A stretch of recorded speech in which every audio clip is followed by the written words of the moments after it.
how do you see a brand new reality if everything around you is showing you the evidence of what exists? As we listen to the news or we look at the bank account or the bills keep flowing in, those are evidence-based facts that exists.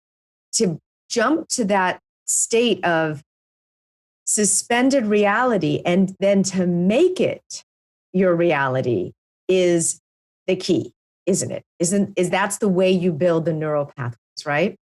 Yeah, and the thing is, like, you think about it, like there's a lot of conspiracy theories going around, which, I've been getting lots of things which I just tune out.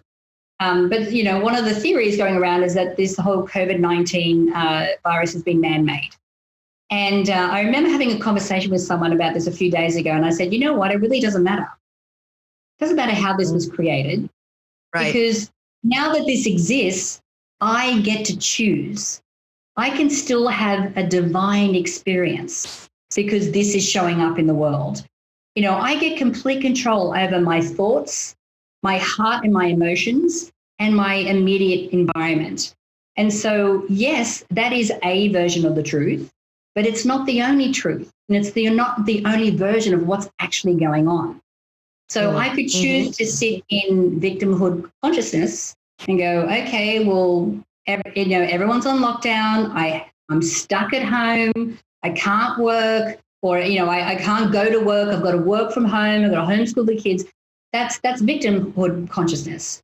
But if I go up into manifestation or creation consciousness, then I'm starting to create my own environment. And now I'm going, well, I get to stay at home. Oh my goodness. I get to work from home. I get to spend more time with my family. I don't have to commute to work. And now we're just shifting from looking at, one version of the truth to just going a little bit like this and going, oh, there is a whole other world of options over here. And the thing is, as I'm looking at this new option, I'm also feeling emotions that are of a higher frequency, which makes it easier for me to be in flow, to do what I need to do, to get the, the inspiration and the ideas I need to make my reality, true. Yes.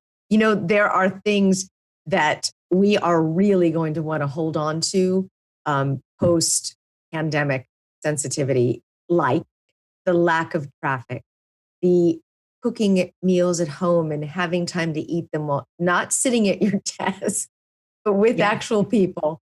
There are things that we're really going to want to hold on to. Our appreciation for things that have been closed, like nature and trails and beaches and, oceans, wherever. We're really going to want to hold on to those things. And I think that's why creating a mind movie is a really great idea right now, because it's something that you could watch and could raise your serotonin and all of those dopamine and oxytocin and all those great neurochemicals, but also help you to vision what and get out of victimhood and what can be. I mean, I would love to make one with clear freeways and all those great images you're seeing with the animals coming into people's, into the streets, laying on the, the sidewalk. All of those incredible sea turtles that came onto the sand to lay all their eggs. There's going to be millions more sea turtles now because people weren't on the beaches. That will last for another 100 years. There's so much good that has come out of this. And it takes a choice. It takes actually sometimes external helping hand or friend or mind movie or something to help you get out of the victimhood, because there's a lot of things that are pushing us in that direction. So in what you're creating now, and I also love the fact that you shared, I saw you on another, a friend's show, on Eric's show, and you shared the fact that you were scared in the beginning of this, and you shared the fact that was all of our initial reactions. This has never happened before. How are we supposed to handle this? And that is real. That is true. And that has happened to us. But look, we need to get beyond our circumstances right now and look into our future and see what we can actually create. And this is where the law of attraction comes in too, which goes hand in hand with mind movies. Tell us a little bit about that and what the law of attraction can. I mean, look, we have the opportunity right now to experiment, to play, to really learn about the law of attraction. What does that mean with mind movies, and what does that mean to you? Yeah. I mean, for me, to elicit the law of attraction to be working in your favor every time, because here's the thing, it's working all the time anyway. It is a universal law. And so if we are focusing on everything that's going wrong, and we're in more in anxiety, then if that's what we're focusing on, then that's what we're attracting more of into our experience. And if that's what we're feeling, we're attracting more of that. So, doing a mind movie is like one of those steps when it comes to the whole manifestation process. So, the first thing we want to do is make sure, number one, we're in our happy place. Before we think about what this new future is going to be, we're only going to be able to see it if we're feeling good.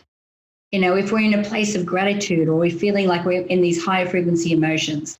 So that's the starting point. Most people kind of skip over that bit because they're trying to create their future and their goals from a place of desperation or a place of fear.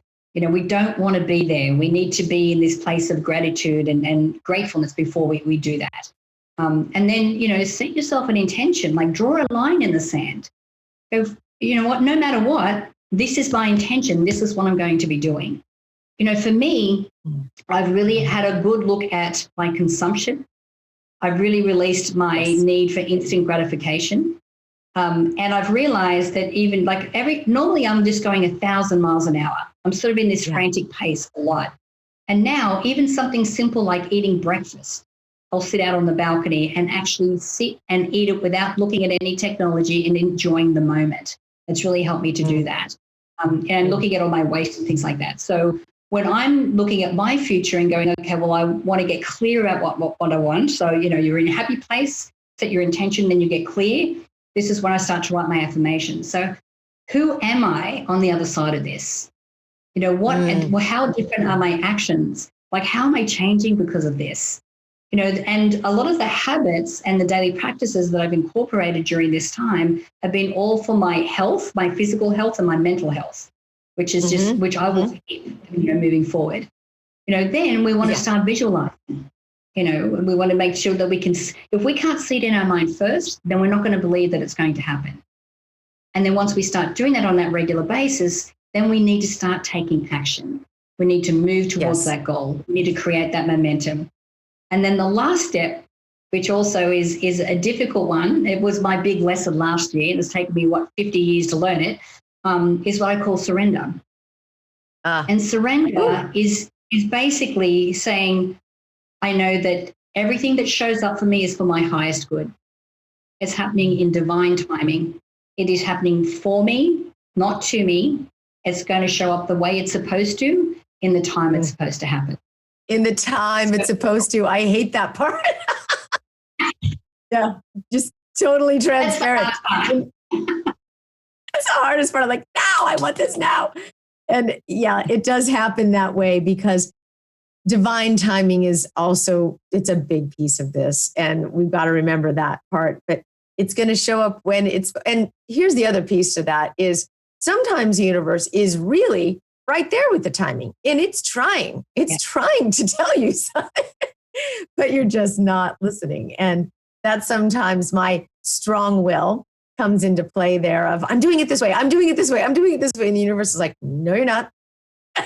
No, you're not. Because we get attached. We get attached that it has to be one way and it has to look a certain way when it happens. Totally. And the thing is that's part of the one of the fallible parts of being an entrepreneur, because we're used to making stuff happen.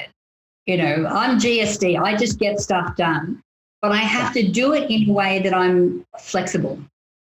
Because if I shut off and go, it has to be this way, then I am shutting myself off from all of the gifts that the universe is sending my way that far exceeds my expectations and what my human form could possibly think up of as what the result is going to be.